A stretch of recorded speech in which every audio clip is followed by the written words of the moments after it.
first of all, I have a question about the situation between, Mexico and USA is you have the NAFTA connection with Canada. Yes. Right now we have a problem with the border. What is your opinion about that? Well, look, Canada has an immigration policy that has three different aspects. One is our economic and skilled immigration. The other focus is family reunification.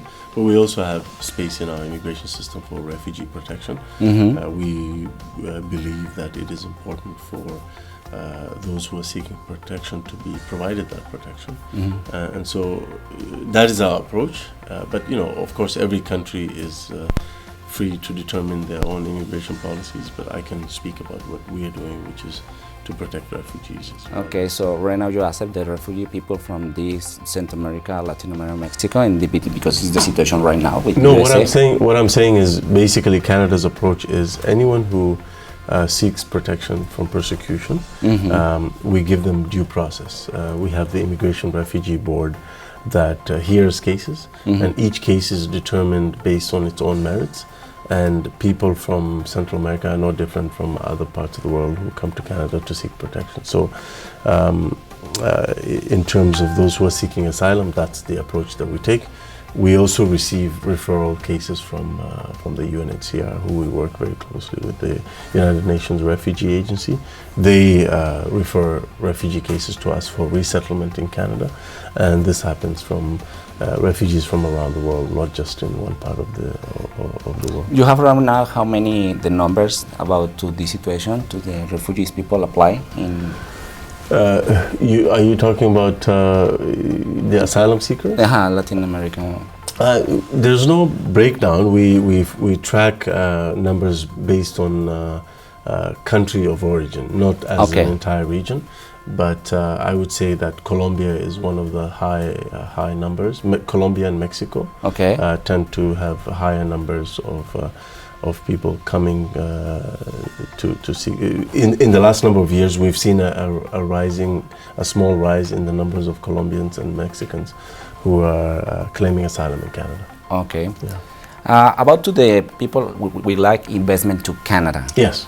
How is the position to the government? Well, actually, it's interesting you asked that, because in the same example that I used for Mexican nationals, even though there's a small rise in the number of asylums, Mexicans claiming asylum in Canada, the much larger volume is a very big increase in the number of tourists from Mexico coming to Canada, students from Mexico coming to study in Canada, business travelers coming from Mexico to Canada.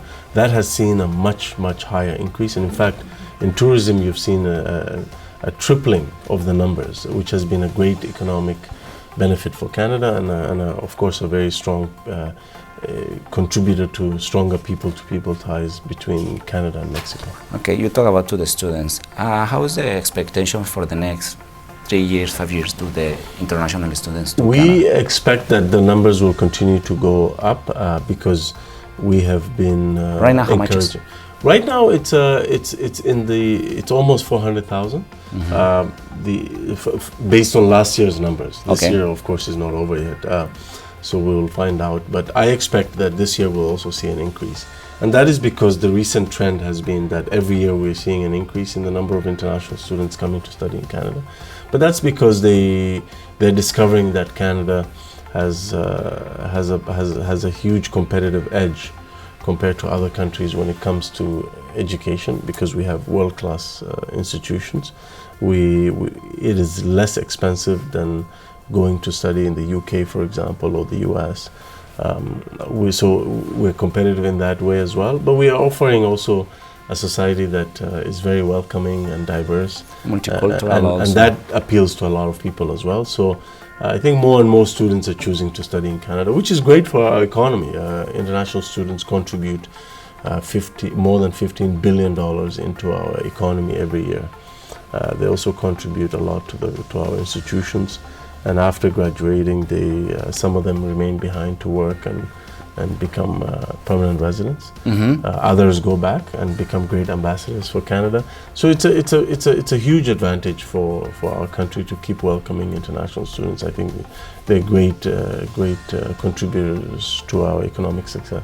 Okay, and the next question is about you. When you come to Canada, you receive asylum. Yes, yes. How is your experience at that time until right now when you are a minister in the position? I would say, look, every time that someone moves to a new country and starts over, it's not easy. The journey of integration and settlement into a new country is never easy. But I think that Canada has a huge advantage because Canadians help our country welcome a lot of newcomers and enable them to succeed. And as a government, we also enable newcomers to have the tools necessary to succeed. So in my own example, I relied on my teachers, I relied on my employers, I relied on my neighbors and friends to really figure out, what to do in a new society, how to learn the language. And I benefited a lot from those community services that are very important. But about to the process? The process at that time, for me and a few people in my time, we did experience some immigration backlogs, and I felt it as an individual, and that's why I bring that experience as minister. I also practiced immigration law, so I'm a lawyer by professional background, and all those experiences have helped me to bring that perspective to my new job as minister. When you received the position, when you know that you are a minister to immigration, how did you feel in that moment? I felt proud. I felt that, I felt proud to be Canadian. I felt that this is the best country in the world because not in many countries can someone come as an immigrant and then become a member of parliament, let alone a minister. I think it shows the openness of Canadians. It shows that this is a country that embraces diversity as a source of strength. And we benefit when we do that. And so I think my story is a reflection of Canada. My story says a lot about Canada and about how great a country Canada is. And I appreciate being Canadian every single day. I think this is a wonderful country. And the ability that we have as a country to welcome people, enable them to start over, give them the supports that they need, and then watch them succeed and contribute to Canada, I think is one of the reasons why our economy and our society is doing very well.